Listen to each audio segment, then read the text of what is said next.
Bismillahirrahmanirrahim. Assalamualaikum warahmatullahi wabarakatuh. Alhamdulillahi rabbil alamin, nahmaduhu wa nasta'inuhu wa nastaghfiruh wa na'udzu billahi min shururina wa min sayyiati a'malina. May yahdihillahu fala mudilla lahu wa may yudlil fala hadiya lahu. Asyhadu an la ilaha illallah wahdahu la syarika lahu wa asyhadu anna Muhammadan 'abduhu wa rasuluh. Rabbi syrah li sadri wa yassir li amri wahlul 'uqdatam min lisani yafqahul qawli, amma ba'd. Yang berusaha pengurusi surau Al-Mustaqim, pengurusi dan ahli jawatan kuasa, Imam Bilal Siak, ketua kampung, jawatan kuasa kampung, tuan-tuan dan puan-puan, mudah-mudahan pada malam ini kita sama-sama dirahmati oleh Allah Subhanahu wa taala. InsyaAllah dalam permulaan kita ni, dalam persediaan kita nak menunggu Isyak ni, marilah sama-sama kita mengambil sunnah Nabi SAW, duduk dalam masjid dan duduk dalam tempat sujud. Tempat sujud kita surau ni lah, tempat sujud kita. Dan juga marilah sama-sama memperdengarkan apa yang disampaikan oleh Nabi SAW dan Allah Subhanahu wa taala dalam firman, dalam hadis Nabi, berkenaan dengan satu peristiwa yang tidak disaksikan oleh mana-mana manusia kecuali Nabi SAW. Peristiwa satu-satu peristiwa sirah yang diceritakan oleh Nabi, yang Nabi sahaja ketahui, semua para sahabat, dan sampailah hari ini peristiwa dari perjalanan Nabi melihat ke Baitul Maqdis sampai ke Sidratul Muntaha, turun balik, tidak ada siapa-siapa yang dapat menyaksikan kecuali disaksikan oleh keimanan kita kepada Allah Ta'ala. Kata Allah Subhanahu wa Ta'ala, Subhanallazi asra bi'abdihi laylan minal masjidil haram ilal masjidil aqsa allazi barakna hawlahu linuriyahu min ayatina innahu huwas samiul basir. Inilah satu-satunya dalil, bukti, dalil naqli yang Allah Ta'ala lontarkan kepada kita, dan juga daripada zaman sahabat, zaman kita, sampailah manusia yang terakhir di hari kiamat nanti, supaya mereka menjadi saksi bahawa cerita ini adalah cerita yang benar, bukan cerita yang dongeng. Sebab peristiwa ini lebih kepada untuk menilai kepada keukuhan akidah kita. Hari ini kalau tuan-tuan, kalau kita tanya sebahagian daripada manusia yang Muslim, adakah manusia Muslim ini mempercayai semua yang Allah Ta'ala firmankan, turunkan, hukumkan, halal dan haram? Ada sebahagian manusia tidak dapat menerima. Walaupun sebahagian manusianya memahami bahawa yang kita ini akan diangkat oleh Allah Ta'ala suatu hari nanti, disoalkan berkenaan dengan pegangan akidah kita. Tuan-tuan, saya malam ni, puan-puan di belakang sana, kita semua akan mati.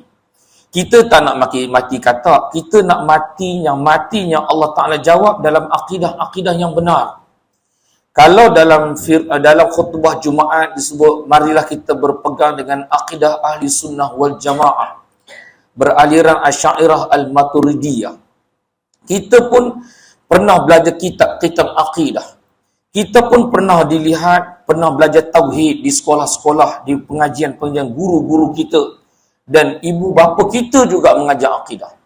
Contohnya ibu bapa kata dekat kita, jangan mencuri, nanti Allah potong tangan. Jangan curi, nanti Allah nampak. Jangan mencuri sebab mencuri itu dosa. Buat baik, kalau kita buat baik akan masuk syurga. Semuanya ayah mak ayah kita didik kita dulu ini, semua dengan nilaian akidah, perkara ghaibiyat yang tak nampak. Tuan-tuan datang malam ni, bukan malam ni je tuan-tuan datang, malam semalam, tuan-tuan datang 20 tahun lepas ke surau ni, bukan jawatan kuasa bagi tuan-tuan allowance, bahkan tuan-tuan yang bagi allowance pada jawatan kuasa untuk menguruskan surau ni. Kenapa tuan-tuan datang? Kenapa tuan-tuan solat? Kenapa saya datang? Kenapa tuan-tuan buat amal baik di surau ni? Kenapa? Sebab kita ada satu kepercayaan dan keimanan bahawa suatu hari nanti di sana Allah Ta'ala akan bagi kita sesuatu yang kita harapkan. Bukan sebab kita bosan dekat rumah, bukan sebab bini suruh halau kita, abang pergilah bang menyampah tengok kat rumah ni, pergilah surau, asyik duduk rumah je, main Facebook. Tak. Kita datang sebab kita nak ada sesuatu. Kita nak kebahagiaan dunia kita nak akhirat kita, dan kita dah dampak contoh sahabat-sahabat kita yang dah pergi bertemu dengan Allah Ta'ala. Kita takut kalau kita jumpa Allah Ta'ala, kita tidak ada sesuatu nak bawa depan Allah Ta'ala. Jadi malam ni bila kita datang, kita tak dapat apa-apa kecuali kita tahu bahawa kita percayanya kita akan dapat sesuatu yang kita tak nampak. Pahala, syurga gitu. Walaupun orang kata dah confirm kan masuk syurga, rasa pergi surau tu, ya ini jalan ke syurga. Jalan ke syurga ada jalan Nabi SAW, dan Nabi galakkan kita datang rumah Allah Ta'ala, solat berjemaah, menghidupkan sunnah-sunnah Nabi. Ini jalan Allah Ta'ala. Apa yang kita nak? Tuan-tuan tak nampak. Malam ni tuan-tuan tak nampak. Melainkan malam ni tuan-tuan nampak mungkin jumpa sahabat-sahabat, mungkin surau ada sediakan makan-makan, atau tuan-tuan jumpa saya pertama kali, saya jumpa tuan-tuan pertama kali juga, atau tuan-tuan ada dengar ada ceramah, tak apa kita datang. Semua itu tak ada masalah, kecuali semua itu akan diberikan pahala oleh Allah Ta'ala. Kan? Datang satu malaikat, Allah Ta'ala tanya dalam hadis qudsi, dalam ramai-ramai ni buat apa? Ramai-ramai ni Allah Ta'ala tanya pada malaikat, wahai malaikat, ramai-ramai ni yang sebut nama aku ni buat apa ni? Kata malaikat, mereka sebut namamu wahai Allah. Mereka nampak syurga, tak nampak wahai Allah. Mereka nampak neraka, tak nampak wahai Allah. Habis tu kalau mereka tak nampak syurga dan neraka, mereka tak nampak aku, kenapa mereka berkumpul dalam satu tempat untuk menyebut nama aku dan dengar nama aku? Kata malaikat, mereka itu datang untuk zikir, ingat kamu wahai Allah. Lalu kata Allah Ta'ala, aku ampunkan dosa-dosa mereka. Gitulah. Kena bangga lah kita kan. Kita kena bangga. Allah Ta'ala ampunkan dosa-dosa kita. Kata malaikat. Ada di kalangan orang yang datang tu, yang berkumpul ramai-ramai tu, tak sengaja datang. Member kata, malam ni jom. Malam ni, lepas ni kita, lepas main ke isyak, lepas isyak kat surau kita ngopi ya. Dia tarik sikit kan. Pergi surau tengok ada kuliah. Ceramah pula. Kata nanya member. Member kata lepas isyak, rupanya dia suruh datang awal, rupanya ada ceramah Isra Mi'raj. Tak sengaja datang. Tak sengaja, tapi nak pergi rasa segan. Duduklah dengar sekejap. Duduk dengar. Orang ni tak sengaja datang. Kata Allah, yang tak sengaja ini pun akan diampunkan dosa-dosa mereka. Jangan ambil yang tertarik tu tak ada dalam hadis tu. Yang diampunkan dosa tu, tuan-tuan. Tuan-tuan, mudah-mudahan sama-sama kita dirahmati oleh Allah Ta'ala. Peristiwa Isra dan Mi'raj. Ada satu saya nak bawa pada tuan-tuan malam ini. Kenapa berlakunya Isra dan Mi'raj? Selain Allah Ta'ala takdirkan, selain daripada Allah nak menguji keimanan para sahabat ketika itu, dan sama-sama para umat Islam ketika ini. Kenapa Allah Ta'ala nak berlaku itu? Kenapa? Ada satu benda sebenarnya yang Allah jadikan Isra dan Mi'raj ni, Allah nak pujuk Nabi. Allah nak pujuk Nabi. Allah nak happykan Nabi, riangkan Nabi, gembirakan Nabi. Kenapa tuan-tuan? Dalam 10 tahun ke-10 kenabian ini disebut sebagai tahun kesedihan. Tahun yang sangat sedih. Ada ulama kata tahun ke-10, ada ulama kata tahun ke-11, ada ulama kata tahun ke-9. Tapi lingkungan itu taklah jauh lari. Setahun sebelum berlakunya peristiwa Isra dan Mi'raj, berlaku tahun yang sangat menyedihkan. Kenapa? Iaitu kematian Abu Talib. Abu Talib ni siapa? Bapa saudara Nabi. Kalau kita tanya budak pra-sekolah, kalau dia boleh jawab tu kira champion lah. Kira hebat. Siapa bapa saudara Nabi? Dia jawab Abu Talib, mak Nabi Aminah, bapa Nabi Abdullah. Memang champion. Saya dah try baru ni, minggu lepas. Baru masuk kan. Tu saya tak nangis dah. Yang nangis cikgu kan nak jaga dah. Kan? Dia tak nangis dah. Dia boleh jawab. Tuan-tuan, Abu Talib, bapa saudara Nabi, kenapa kematian bapa saudara Nabi Abu Talib ini menjadi satu yang sangat menakutkan Nabi? Sebab daripada Nabi kecil, dia ambil umur 9 tahun oleh bapa saudara dia, sampailah lantik menjadi Nabi, sampailah meninggal, yang mempertahankan Nabi adalah Abu Talib. Yang mempertahankan Nabi, yang tak berani nak usik Nabi kerana ada Abu Talib. Sebab Nabi golongan bangsawan. Lelaki yang paling tua yang menjaga Nabi adalah Abu Talib. Keturunan yang mulia. Kalaulah Nabi Muhammad ini dibunuh, nescaya Bani, di kalangan Bani Nabi SAW, kumpulan bangsa Nabi, kelompok Nabi SAW ini akan membunuh semula, buat balas balik kepada Abu Lahab, kepada Abu Jahal dan sekutu-sekutunya. Tak boleh halang. Apabila Abu Talib ini menjadi satu penghalang, walaupun dia bukan Islam, dia tak Islam, tapi jadi batu penghalang kepada usaha untuk bunuh Nabi, halang Nabi. Sampailah dulu peristiwa umur 9 tahun. Umur 9 tahun ni Abu Talib ni, Nabi umur 9 tahun, Abu Talib bawa pergi berniaga ke Syam. Nak cerita juga malam-malam ni tuan, di dalam kitab Taurat, di dalam kitab Injil, memang mereka kenal Nabi SAW. Sebab tu Allah Ta'ala kata dalam Quran, mereka lebih mengenal Nabi, mereka kenal daripada anak-anak mereka sendiri. Orang Kristian, orang Nasrani, orang Yahudi, mereka kenal Nabi lebih daripada mereka kenal anak-anak mereka sendiri. Sebab Nabi di bawah umur 9 tahun nak ke Syam, nak berniaga dengan Abu Talib. Sampai satu tempat, kata Abu Talib, kita berehat di sini sekejap. Nampaklah oleh padri Kristian, padri Nasrani. Dia kata, lihat, dia kata, wahai lelaki, aku nak tanya siapa budak ni. Dia kata, ni anak aku. Padahal bukan anak dia, anak saudara dia. Ini anak aku. Dia kata, oh anak, dia kata, boleh tak? Dia kata, aku nak tengok belakang dia. Dia kata, nak tengok belakang, nak tengok belakang Nabi. Nabi budak, umur 9 tahun. Nabi dilantik umur 40 tahun. Mana ada orang satu manusia boleh tahu tu Nabi? Tak ada satu manusia boleh tahu tu Nabi. Tak tahu. Saya cakap utara sikit kan tuan-tuan. Saya orang terolak. Kerana cakap orang terolak tak pandai cakap Perak. Dia cakap Banjar, dia boleh cakap utara. Banjar boleh lah sikit-sikit. Bala balik tak boleh. Faham boleh. Tuan-tuan, bila dia kata nak tengok belakang Nabi, dia tengok belakang Nabi, rupa-rupanya bila lihat belakang Nabi ada tanda Nabi Muhammad Rasulullah kata dalam kitab Rahiqul Maktum, sebesar buah apple. Sebesar buah apple, nampak khutbah nubuah yang kita lekat kat stiker tu, bukan? Bukan bentuk macam tu yang dekat stiker kereta kan? Bukan. Tulis Muhammad Rasulullah di belakang Nabi, kelompok. Abu Talib pun dia tak tahu yang anak saudara dia ni adalah bakal Nabi. Dia pun tak tahu. Akhirnya dia kata, dia tutup baju, dia kata, padri ni kata apa? Padri Kristian ni kata apa? Wahai Abu Talib, dia kata, wahai lelaki, aku nak tanya sekali lagi, dia ni siapa? Dia kata, ni anak aku. Tak, kamu tipu. Dia ni siapa? Dia kata, ni anak saudara aku. Tengok tuan-tuan. Padri boleh tahu. Macam mana padri boleh tahu? Sebab mereka baca kitab Taurat, kitab Injil. Mereka pakar. Antaranya Waraqah bin Naufal, antaranya mahir sepupu Nabi yang mahir dalam kitab Taurat dan Injil. Mereka mahir dalam kitab Injil, orang Kristian. Hari ini disebut sebagai Bible, New Testament, Old Testament. Old Testament itu Bible asal, New Testament yang direka cipta yang terbaru ini. Kita ada dua versi, satu yang lama, satu yang baru. Yang lama tu Taurat itu pun juga diselewengkan, Injil yang diselewengkan.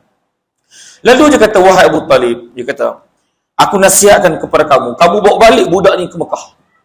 Jangan teruskan pergi ke Syam, sebab kalau budak ini dilihat oleh orang Yahudi, mereka akan bunuh budak ni. Tuan-tuan, mereka akan bunuh budak ini. Mana kata apa? Orang Yahudi pun kenal Nabi, orang Nasrani pun kenal Nabi. Kenal Nabi, tahu Nabi. Ketika tu umur 9 tahun. Tak ada siapa manusia waktu tu mengenal Nabi. Tuan-tuan tengoklah anak-anak kita umur 9 tahun. Kita tak tahu dia nak jadi apa. Kita tengok terjun sungai, sembelih ayam. Kan? Ya Allah, buahnya tak tahu jadi apa dia ni. Kan? Last kali bila besar tahun 2026, umur dah 30 tahun. Rupanya dia CEO syarikat. Rupanya jadi ahli dewan rakyat. Ahli dewan undangan. Kita yang orang lama dia kata, Mangku Ayun kata budak ni dulu memang teruk jahanam. Tak sangka boleh jadi orang. Tak sangka jadi boleh manusia. Kita pun ada pengalaman tuan-tuan kan? Kita semua ada pengalaman. Kita tengok anak kita, anak jiran kita, anak saudara kita, kita kata memang dia ni memang tak guna langsung seduit dulu. Tapi tak sangka boleh doa siapa lah pergi sampai dekat dia, dia jadi orang lebih pada kita pula. Jadi orang alim, jadi ustaz pula. Kita tak sangka. Tuan-tuan. Dan bila Nabi umur 9 tahun, tak ada siapa. Bila Nabi umur 40 tahun, dilantik jadi Nabi, barulah yang mengesahkan tu Nabi siapa? Siapa yang mengesahkan tu Nabi? Khadijah dah kahwin dengan Nabi, dia pun tak tahu. Yang mengesahkan tu Nabi, Nabi turun daripada bukit, dalam keadaan terkata-kata, dapat wahyu, berselimut, sejuk. Khadijah panggil Waraqah bin Naufal, sepupu Nabi. Waraqah bin Naufal kata apa? Dia ni pakar kitab Taurat dan Injil, antara padri-padri. Dia kata, wahai Khadijah, suami kamu ni dilantik jadi Nabi. Macam mana Waraqah bin Naufal boleh tahu? Sebab kitab-kitab mereka beritahu. Kitab bila, tuan-tuan? Sehingga kitab hari ini pun mereka tahu bahawa Islam agama yang betul dan benar, dan kitab mereka menyebut Ahmad, Muhammad, rupa, bentuk rambut macam mana, muka macam mana, ketinggian macam mana. Dalam kitab Taurat disebut Nabi takkan lahir di kalangan bangsa Yahudi, memang lahir dalam bangsa Arab. Bila lahir Nabi di kalangan bangsa Arab, barulah mereka kata apa? Mereka tak dapat terima yang sebelum ini Nabi-Nabi kebanyakan adalah bangsa Yahudi. Nabi Yaqub, Nabi Uzair. Tetapi mereka bunuh Nabi-Nabi mereka. Berapa banyak orang Yahudi bunuh Nabi-Nabi mereka. Bila sampai Muhammad di kalangan bangsa Arab, orang Yahudi tak dapat terima. Sampai sampai sekarang, mereka tak dapat terima. Mereka, kalau kita kata, mereka mengabdikan diri pada siapa? Kita sebut orang Kristian dan Yahudi. Mereka mengabdikan diri pada Allah. Kalau kata Allah mereka yang kita abdikan diri ini, sama mereka juga kata itu agama Allah mereka, dan orang Yahudi pun Allah mereka. Sebab tu disebut agama samawi. Kalau Protestan Katolik jauh sikit lah. Katolik sebab ya Trinity, gantung salib semua, jauh sikit lah dekat macam kat Tapah, Semenanjung. Kalau belah Sabah Sarawak di Cameron Highland, dia ada gereja Protestan. Protestan lebih hampir kepada, tak ada pergantungan patung-patung, lebih mirip kepada, rapat kepada agama yang asal. Orang Kristian Protestan. Saya sembang dengan satu cikgu dulu, ada posting kat Datuk Kelana, cikgu praktikal. Saya kata, cikgu orang Sarawak. Sarawak. Agama apa, cikgu? Dia kata saya agama Kristian, Ustaz. Ada 2 orang. Oh, agama Kristian. Tapi Ustaz, saya bukan Kristian yang Katolik. Saya Protestan. Oh, Protestan. Kat mana Protestan punya gereja? Dia kata paling dekat sini, Cameron Highland. Last dia kata apa kat saya? Ustaz, sepatutnya saya perempuan Kristian Protestan, saya pun kena pakai tudung macam orang Islam juga. Cuma saya tak pakai tudung. Kali ikutnya saya salah langgar perintah agama. Dia pun kena langgar. Dia pun kena pakai tudung, tuan-tuan. Dia pun tak boleh makan babi. Kita tak boleh, dia pun tak boleh. Dia tak boleh minum arak. Dia tak boleh, kita pun tak boleh. Kan? Okey, baik. Kita kembali pada Abu Talib tadi. Bila Abu Talib bawa Nabi, dia jaga Nabi sampai besar. Hampir-hampir pada kematian Abu Talib, orang Quraisy datang rumah. Ya Allah, Nabi jaga Abu Talib. Kata Nabi SAW, wahai bapa saudaraku, peluklah agama Allah Ta'ala, berimanlah kepada Allah Ta'ala. Datang orang Quraisy, dia tolak Nabi bucu katil. Orang Quraisy, pemimpin Quraisy datang di katil Abu Talib. Dia kata apa? Abu Talib, adakah kamu ingin ikut anak saudara kamu Muhammad, ataupun kamu nak kekal dengan agama Abu Muttalib? Batuk Nabi lah, tuk Nabi. Last kali Abu Talib kata, aku kekal dengan agama Abdul Muttalib. Last kali meninggal Abu Muttalib. Nabi rasa sangat sedih bila dia tak masuk Islam. Sampai sahabat kata apa? Sahabat kata, ya Allah, dia kata, wahai Muhammad, bapa saudara kamu ni sangat baik. Sangat baik. Boleh tak kau doa pada Allah Ta'ala, masukkan dia ke dalam syurga? Sebab orang kafir tak akan masuk syurga. Orang kafir ni kalau kita beritahu macam ni, dia pula sensitif. Orang kafir tak masuk syurga, dia pula sensitif. Tak payah sensitif lah, memang dia tak masuk syurga. Di agama dia pun dia kata, orang Islam tak akan masuk syurga dia. Memanglah kita tak akan masuk syurga dia, dan kita pun tak nak. Tidak. Dia kata, mohonlah pada Allah Ta'ala supaya bapa saudara ni dapat syurga. Kata Rasulullah, aku cuba doa, sekiranya Allah tidak menghalang, aku terus berdoa untuk dia. Allah Ta'ala turunkan ayat, dilarang berdoa untuk orang-orang bukan Islam untuk masuk ke dalam syurga. Doa hidayah, okey. Doa sihat, tak ada masalah. Mudahkan urusan, okey. Doa dah masuk syurga, dia baik sangat. tak masuk Islam, tak beriman, diharamkan dan tidak dibenarkan. Nabi juga dilarang. Nabi Ibrahim juga dilarang. Kita juga dilarang. Nabi Allah Ta'ala tegur, tidak boleh. Sebab tu ada sedikit khilaf di kalangan ulama, sama ada Abdul Talib ini pernah boleh jadi ahli syurga ataupun tidak. Wallahu a'lam. Baik. Meninggal Abu Talib. Nabi sangat sedih. Nabi sedih sangat-sangat. Orang yang jaga daripada kecil, dan Nabi selepas Abu Talib mati, Nabi terus disiksa oleh orang-orang Quraisy. Baling Nabi dengan batu, lepas tu letak bangkai di atas belakang Nabi. Lepas Abu Talib meninggal, penyiksaan dan juga ancaman kepada Nabi sangat dahsyat, lebih daripada ketika Abu Talib masih hidup lagi. Sehingga kan Nabi kata apa? Aku tak kisah pun apa yang dibuat oleh orang Quraisy kepada aku selama Abu Talib ada, tetapi aku tak dapat menerima sehingga hari ini ketika aku disiksa dan aku dizalimi selepas Abu Talib meninggal. Nabi ingat, Nabi sangat duka cita. Yang lepas-lepas Nabi tak rasa apa pun. Baik. 3 ataupun 4 hari selepas Abu Talib meninggal, tahun yang sama, tuan-tuan, Khadijah meninggal. Ya Allah, Khadijah meninggal. Bila Khadijah meninggal, Nabi rasa lagi duka cita. Satu perempuan yang menyokong dia, yang wanita pertama yang masuk Islam, yang sokong dia, yang galakkan dia, yang menyokong dia, ambil dia bekerja dan sebagainya, wanita ini tidak dapat lagi berada dengan dia, sebab waktu itu itulah harapan yang ada di kalangan Nabi, yang ada harapan daripada Nabi untuk menyokong, berdiri teguh. Tadi bapa saudara ada meninggal, ada Khadijah masih kuat lagi. Khadijah meninggal, tuan-tuan. Khadijah meninggal sampai tinggalkan satu pesanan, wahai Rasulullah, kalau tak adalah lagi satu dana, satu tempat nak dibelanjakan untuk dakwah Islam, kau boleh ambil tulang-tulang aku ini jual, kau boleh gunakan duit untuk pergi dakwah Islam. Sebab dakwah Islam perlukan duit. Sebab tu orang Islam kena jadi orang kaya.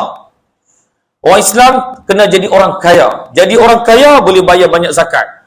Orang kata, ustaz tak boleh jadi kaya, ustaz nanti lupa diri. Tak, yang miskin pun ramai juga lupa diri. Bukan kaya. Kaya ni dia tak lupa diri. Memang dominan memang boleh lupa diri. Tetapi yang miskin pun kadang-kadang ada yang lupa diri. Jangan jadilah orang kaya yang tidak lupa diri dan untuk kerja-kerja dakwah Islam. Baik. Bila matilah Khadijah, Nabi nak bawa diri.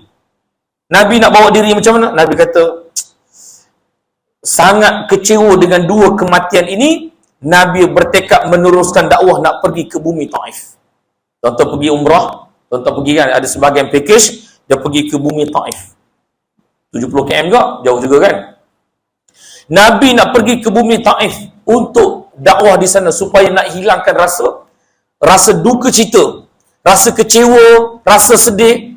Nabi ajak Zaid bin Harisah dan para sahabatnya lain untuk pergi berdakwah di Taif. Sebab dengan sangkaan Nabi, bila orang Taif menerima Nabi, Nabi rasa seronok, Nabi dah lupa dah cerita-cerita duka cita yang kematian Abu Talib dan Khadijah. Nabi pun pergi. Tuan-tuan pun tahu, bila kita dah pergi, tidak ada satu orang pun boleh menerima Nabi. Bahkan bukan kata tak terima, termasuk kanak-kanak, hamba sahaya, orang dewasa, laki, perempuan dan tua, mencerca Nabi, lalu menyakiti Nabi dengan balingan-balingan batu objek yang keras. Sehinggalah berdarahlah Nabi ini, tuan-tuan. Kita pun tahu cerita dahsyat ini. Nabi sangat kecewa, bukan kerana kecederaan tu. Nabi kecewa sebab penerimaan tidak ada seorang pun boleh terima. Nabi balik begitu dalam keadaan kecewa. Bila satu hari Aisyah dalam jangka masa yang panjang, tuan-tuan, dah balik bumi Taif, dah berlaku Isra, dah peristiwa Isra naik Mi'raj, Nabi dah kahwin kali kedua, ketiga dah. Dengan Aisyah bertanya, apa lagi yang lebih berat daripada Bukit Uhud? Aisyah saja-saja tanya, ni bila dah bertahun-tahun, dia berkata, ada lagi tak yang berat daripada Bukit Uhud? Kata Nabi SAW, ketika aku berada di Taif, malaikat ada offer, ada tawarkan kepada aku, kalau nak aku hempapkan Bukit Uhud ni ke atas penduduk Taif, aku boleh buat. Kata Nabi SAW, aku mengharapkan generasi akan datang boleh beriman kepada Allah Ta'ala. Ini bangsa yang kedua, bumi Taif. Orang Taif yang di-offer oleh malaikat untuk dihempapkan gunung ke atas mereka. Ada satu lagi tuan-tuan. Siapa dia? Ketika zaman Nabi Musa alaihissalam, ketika orang Yahudi setelah beriman dengan Nabi Musa tinggalkan orang Yahudi dalam tempoh 40 hari, nak pergi kepada satu tempat, nak menerima wahyu, nak terima ambil Taurat 40 hari, patah balik kaumnya telah pun murtad dan keluar daripada agama ilahi. Keluar, tak beriman, bahkan menyembah patung lembu emas. Nabi Musa sangat kecewa. Nabi Musa kata, malaikat terus ambil satu gunung bukit Tur Sina, bukit Watur, Wattini wa Zaitun, Waturi Sinin, bukit Tur Sina. Nabi Musa ambil wahyu daripada bukit Tur Sina. Malaikat angkat bukit Tur Sina. Lagi dalam kitab sirah mengatakan dari sejengkal nak jatuh di atas kepala orang-orang Yahudi. Sampai bumi menjadi gelap. Orang Yahudi hanya tunduk, tak boleh bangun sebab bukit ada di atas. Hanya melihat di atas bukit, di atas kepala mereka saja, sama ada bukit itu akan hempap mereka sampai mati ataupun tidak. Itu bangsa yang pertama. Sebab mereka dah ikut Nabi Musa. Nabi Musa dah selamatkan mereka daripada Fir'aun. Pergi beriman kepada Nabi Musa. Nabi Musa ketinggalkan sekejap dengan bersama Nabi Yaqub, pergi untuk terima Taurat. Balik tengok-tengok semua murtad, sembah patung lembu yang boleh berbunyi, tuan-tuan. Akhirnya mereka diancam oleh malaikat. Baik, tak berjaya. Nabi kecewa juga akhirnya. 3 peristiwa ini disebut tahun itu ada tahun yang kesedihan, tahun sedih. Tak boleh. Akhirnya Nabi SAW digembirakan oleh Allah Ta'ala. Barulah yang dikatakan berlakunya peristiwa Isra' dan Mi'raj. Saya nak cerita satu-satu pada tuan-tuan. Peristiwa Isra' Mi'raj, Nabi naik burak, tuan-tuan semua tahu. Tuan-tuan dah pergi masjid, tuan-tuan dah hidup 60 tahun, 60 kali tuan-tuan dengar lah. Kan? Jadi kita nak tahu, yang kita nak refresh ni tuan-tuan, bagaimana pengajaran yang boleh kita ambil, yang kita nak kaitkan pada hari ini, supaya cabaran hari ini kita boleh tahu bahawa kita nak kena jaga akidah kita. Baik. Akidah kita tuan-tuan. Saya ambil tauliah 2022 lepas Covid. Ambil tauliah. Lepas tu ada satu modul fahaman Islam liberal, pluralism. Lepas tu normalisasi di kalangan orang Malaysia ni. Baik. Tuan-tuan, normalisasi. Nak cerita juga. Sebab ni cerita dalam modul Mufti Jabatan Mufti Perak. Tuan-tuan, ada satu kisah kita pernah dengar budak sekolah berpakaian tudung, baju kurung macam budak sekolah biasa. Last kali bila dibuka tudungnya, ada salib. Ini bukan nak cerita resi dan sebagainya, kena cerita. Ni agama kita, rumah Allah Ta'ala, rumah kita. Kan? Ada salib. Sekarang ini, akidah ini bukan dilihat kepada perbuatan kamu yang menyembah selain daripada Allah semata-mata. Bukan dilihat kepada pengakuan lagi dah. Masih dilihat, tapi bukan di situ dah. Tetapi ada satu fahaman, iaitu membiasakan, menormalisasikan keadaan. Kamu nak mengaku Islam, kamu boleh. Kamu nak solat macam orang Islam macam biasa pun boleh. Kamu nak pakaian macam pakaian orang Islam pun boleh. Tapi pendirian kamu adalah pendirian bukan Islam. Jumpa salib dalam bawah tudung. Sebab itu bila benda ini terdedah, orang melihat ini ada satu proses yang tidak kisah.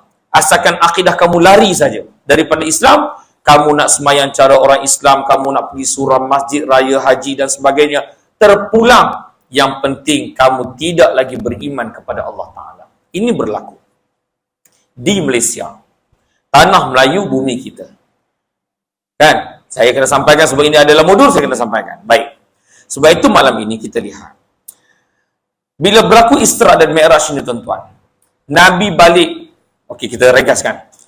Nabi diperintahkan oleh Allah Ta'ala untuk di-Isra' dan di-Mi'rajkan. Di Isra', naik burak, binatang yang diceritakan dalam hadis Nabi, sejauh mata memandang, sekelip mata sahaja, binatang dicerita oleh Nabi kepada penduduk Quraisy begitu.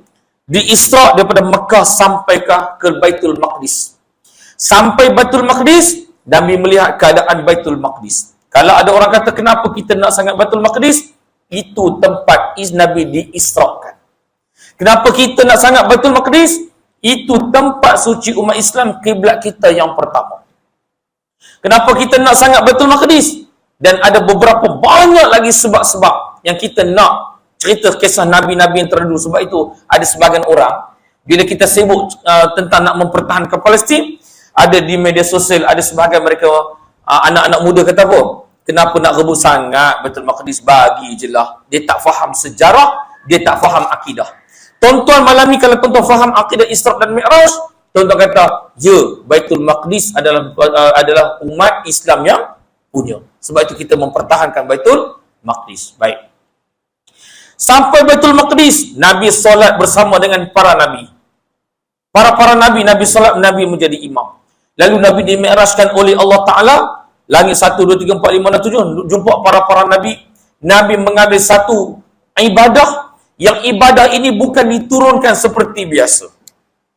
Puasa, ya ayyuhallazina amanu, kata Allah Ta'ala. Ya ayyuhallazina amanu kutiba alaikumusiyam kama kutiba alal ladzina min qablikum la'allakum tattaqun. Allah Ta'ala kata wa aqimus shalah wa atuz zakah. Ayat ini diturunkan selepas peristiwa Isra dan Mi'raj. Dan wa atuz zakah, tunaikan zakat. Dan semua perintah-perintah Allah Ta'ala ni, tak boleh makan itu, ini, kena taat kepada ibu bapa, berbuat baik daripada jiran, tetangga, jangan makan benda yang haram dan sebagainya. Semua ini wahyu-wahyu yang diturunkan oleh Allah Ta'ala kepada Nabi. Nabi ingat, Nabi sampai para sahabat, dan di kitab dibukukan. Hari ini kita baca sampai sekarang. Okey?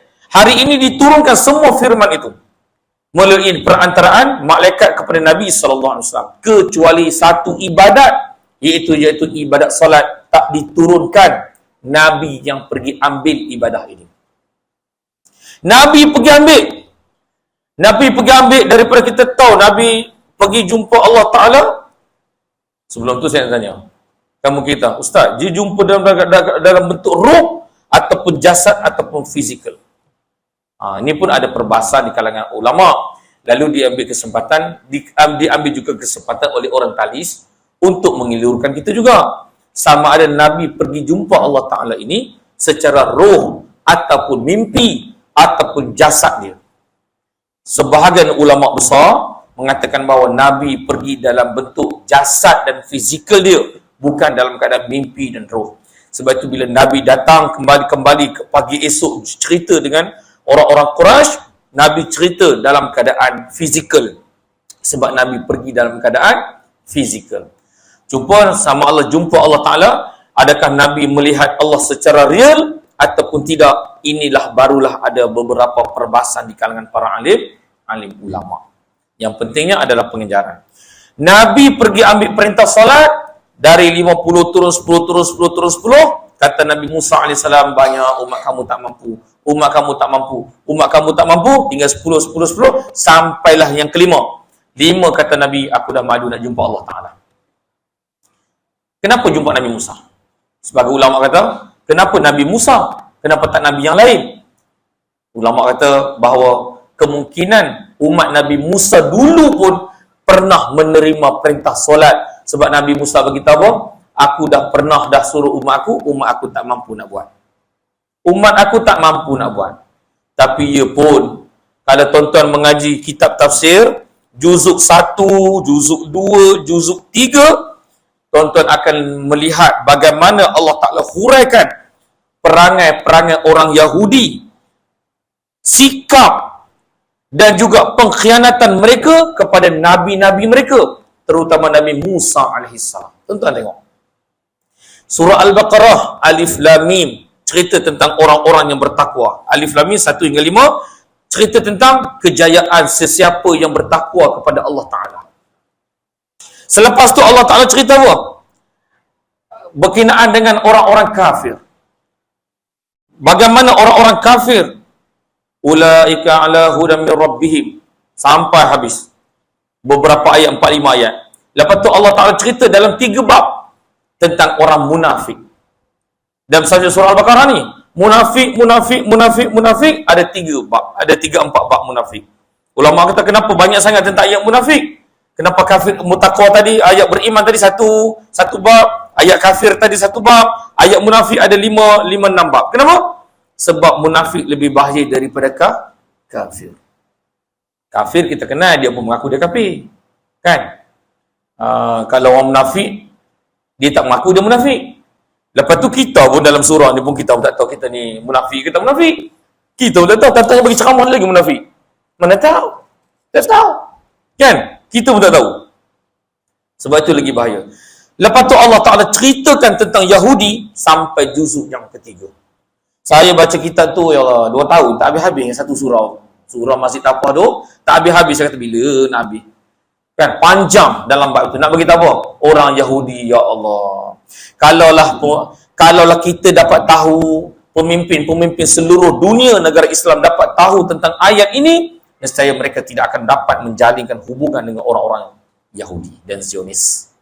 Sebab Allah bagi ancaman pengajaran, contoh amaran kepada mereka, orang-orang Yahudi juga umat Islam, supaya tidak mengadakan hubungan baik dan sahabat baik dengan orang-orang Yahudi. Lalu Nabi SAW dapat 5. Okey, turun Nabi ceritakan tuan-tuan. Nabi turun daripada langit, Nabi ceritakan pada orang Quraisy. Seronok Nabi kan, Allah Ta'ala hiburkan Nabi dengan jalan-jalan, akhirnya turun cerita ke orang Quraisy. Kumpul pagi tu jumpa orang Quraisy. Yang naik bila tuan-tuan? Malam tadi. Contoh, malam ni naik, pagi esok turun. Siapa nak kata logik tuan-tuan?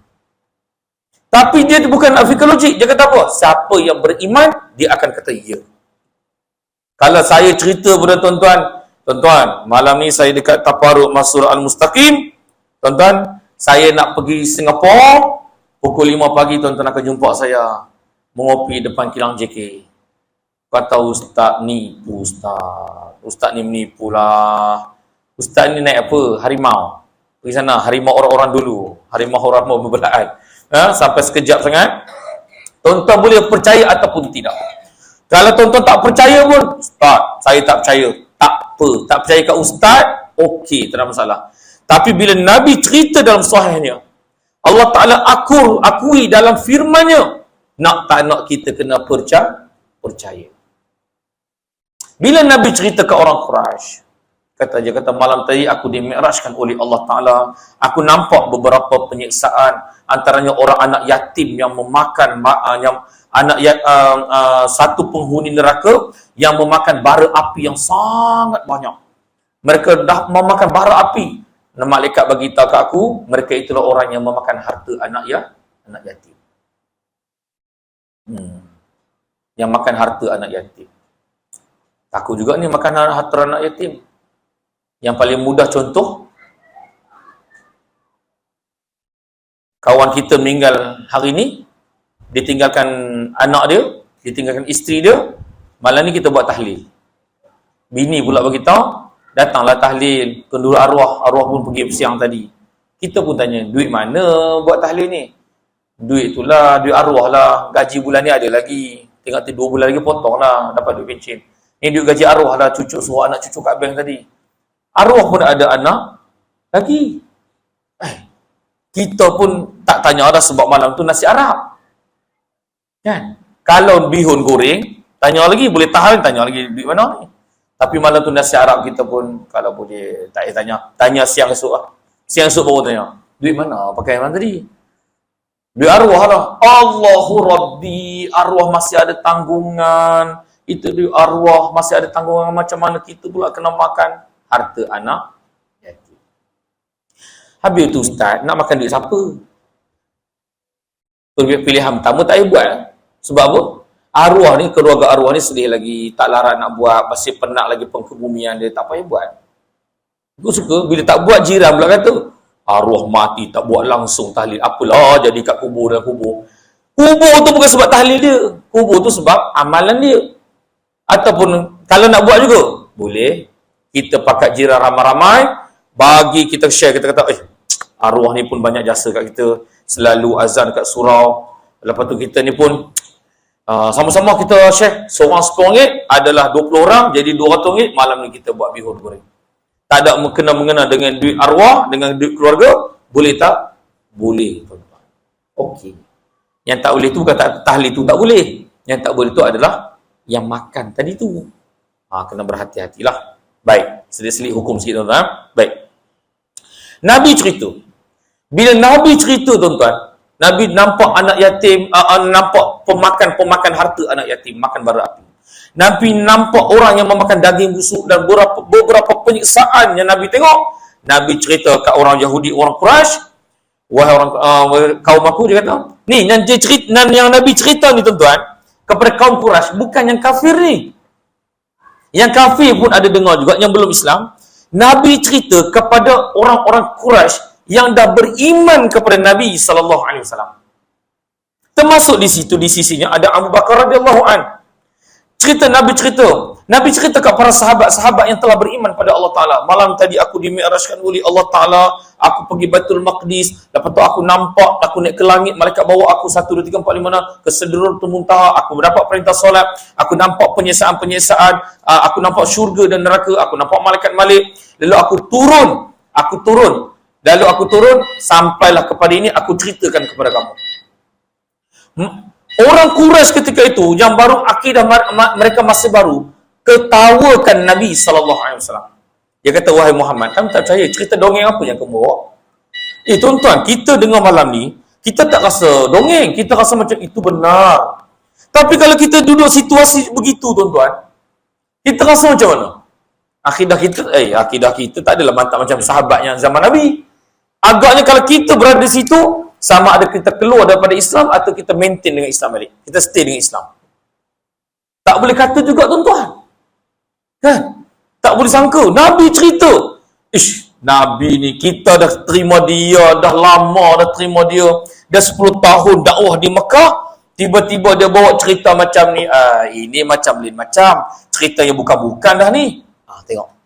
Kesenang, tuan-tuan. Ni cerita ni dah mengarut ni. Aku boleh terima Nabi suruh berbuat baik pada ibu bapa, tinggalkan arak, tinggalkan benda-benda haram. Aku boleh terima, aku ikut Nabi, ikut dakwah Nabi. Dah 10 tahun duduk di Mekah. Tiba-tiba Nabi cerita pagi ni, malam tadi Nabi naik jumpa Allah Ta'ala dalam satu malam. Tak munasabah. Boleh ambil masa sikit tak? Ceramah kena panjang sikit tak? Masa kejap tak lama sangat, kejap je. Tuan-tuan, tak munasabah.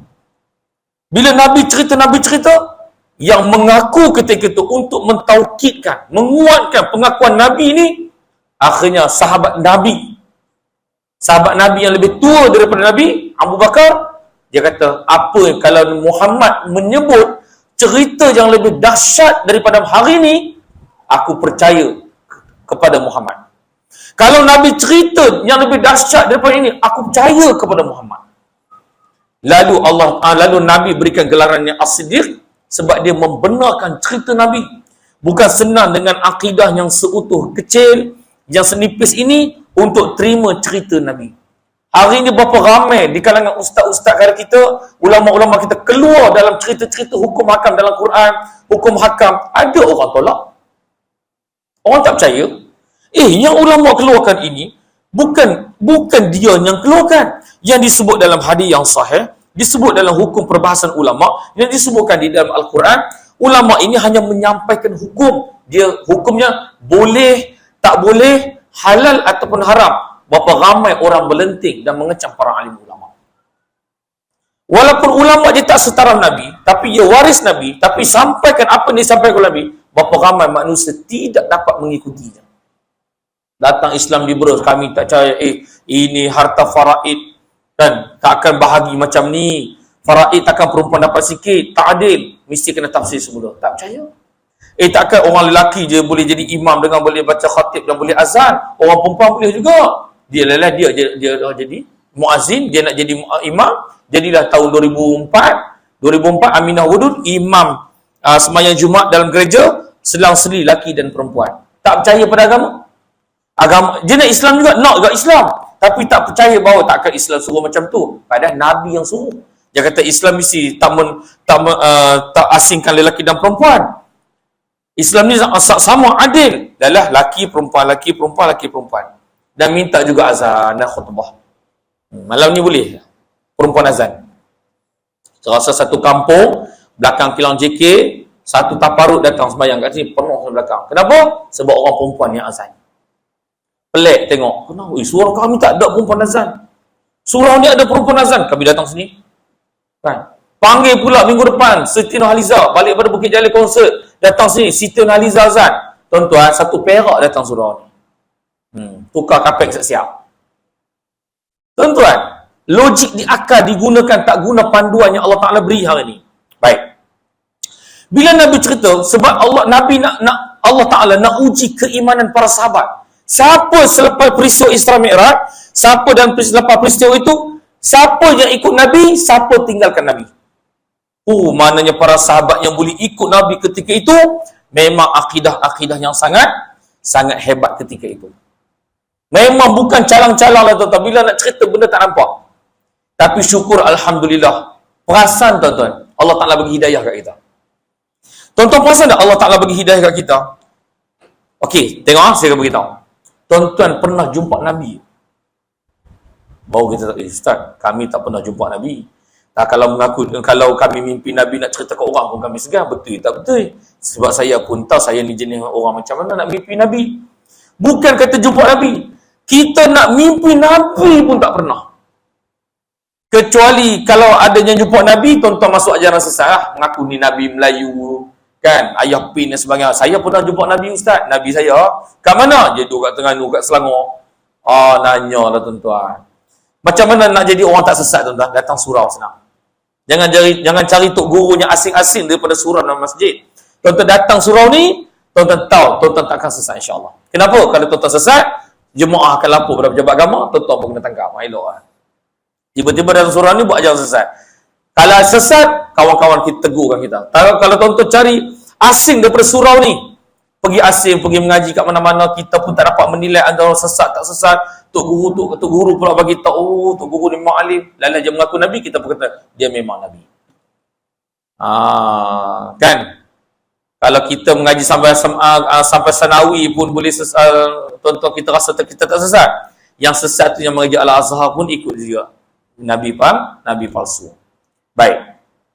Tuan-tuan, kita tak pernah jumpa Nabi. Kadang-kadang sedih tak? Kita kata macam mana Allah Ta'ala bagi hidayah kita? Kita tak pernah jumpa Nabi.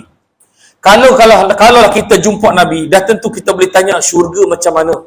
Sebab Nabi bila cerita kepada sahabat tentang syurga, sahabat ni senyum tak sudah-sudah. Senyum memanjang. Bila Nabi tukar topik kepada cerita tentang neraka, sahabat menangis teresak-esak.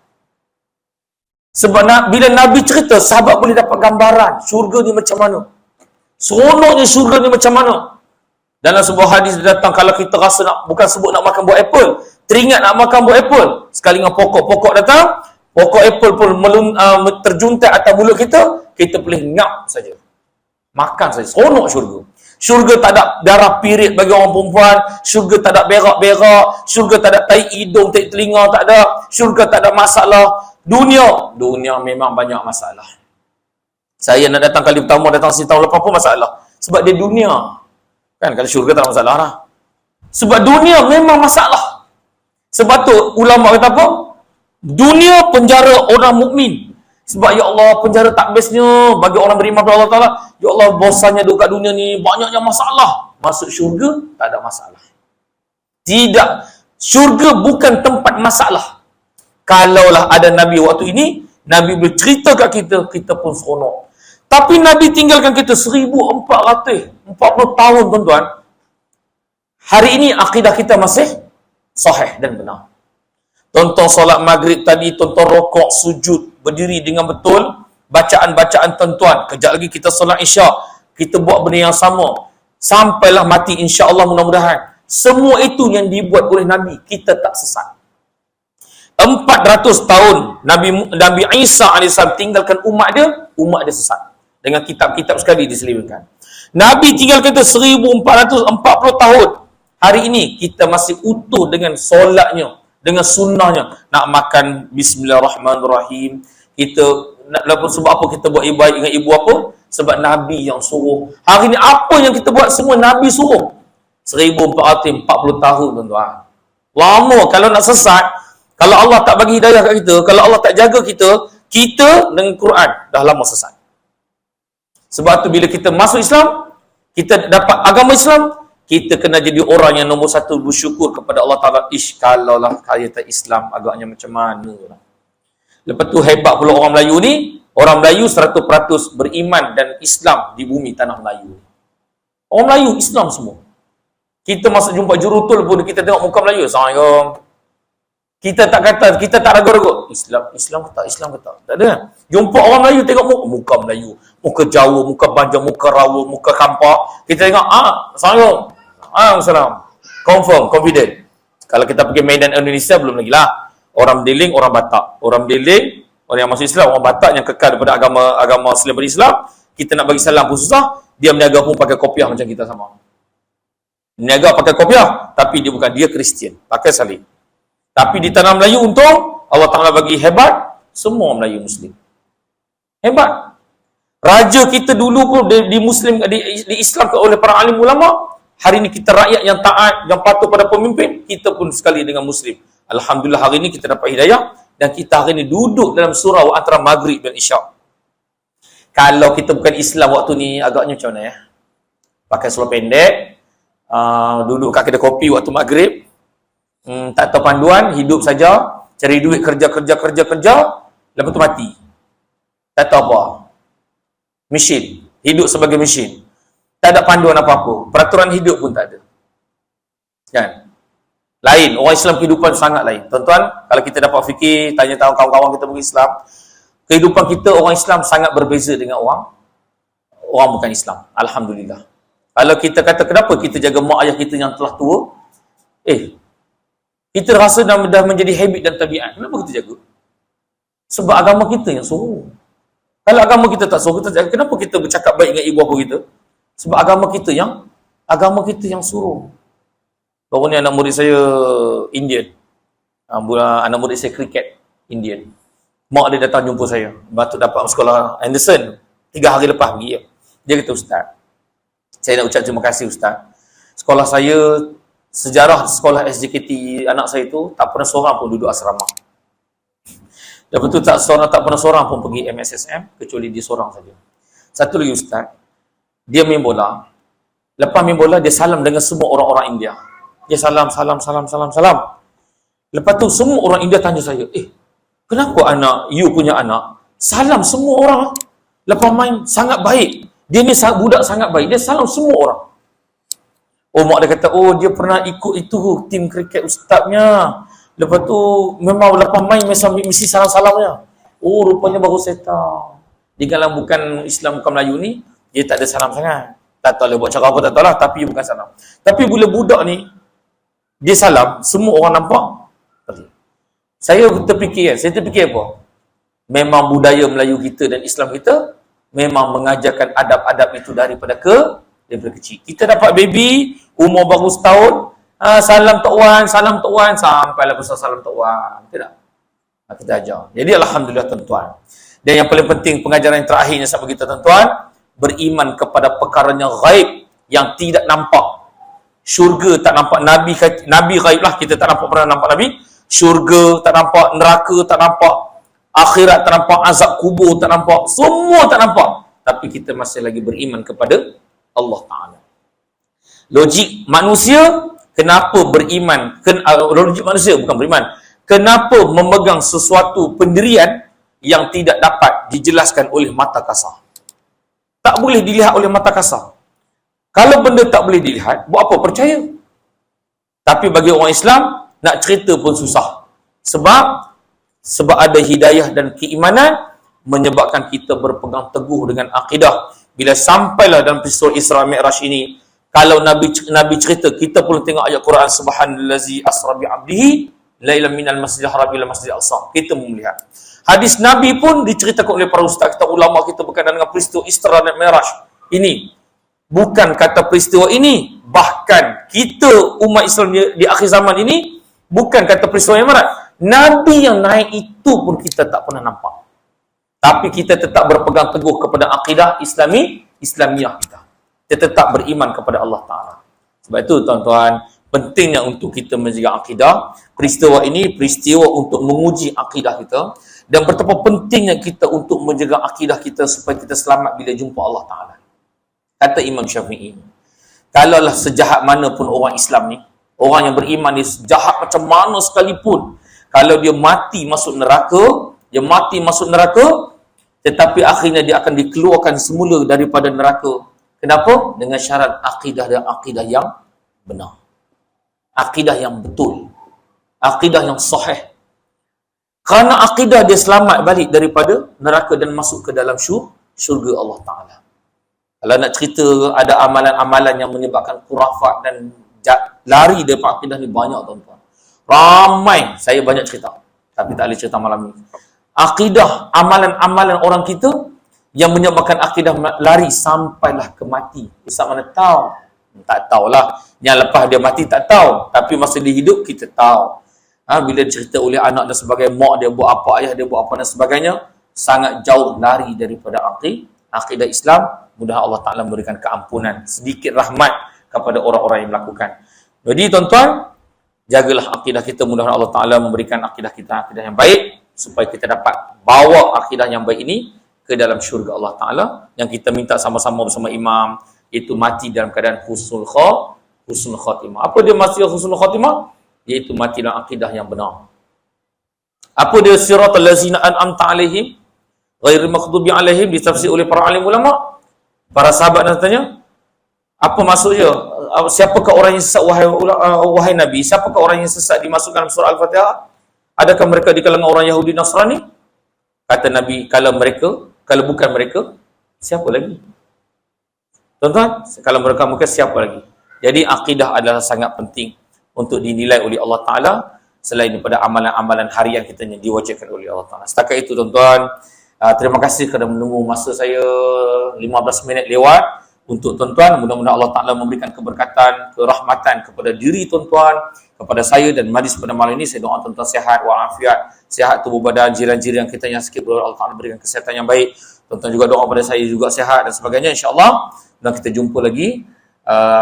Kalau ada kesilapan penyampaian, saya mohon maaf kepada tuan-tuan. Terima kasih atas jemputan mana pengurusi tadi? Pengurusi itu dan juga jawatan kuasa. Terima kasih banyak-banyak. Sekian, Assalamualaikum warahmatullahi wabarakatuh.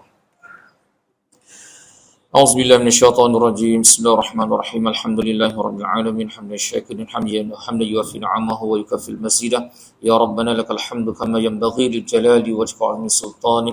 Ya kaina qabla kulli syai' ya mukawwina kulli syai' ya kaina ba'da kulli syai' if'al bina quwwatal zakirah wa quwwatal fahmi wa quwwatal zakat wa quwwatal lisan wa quwwatal hafizah.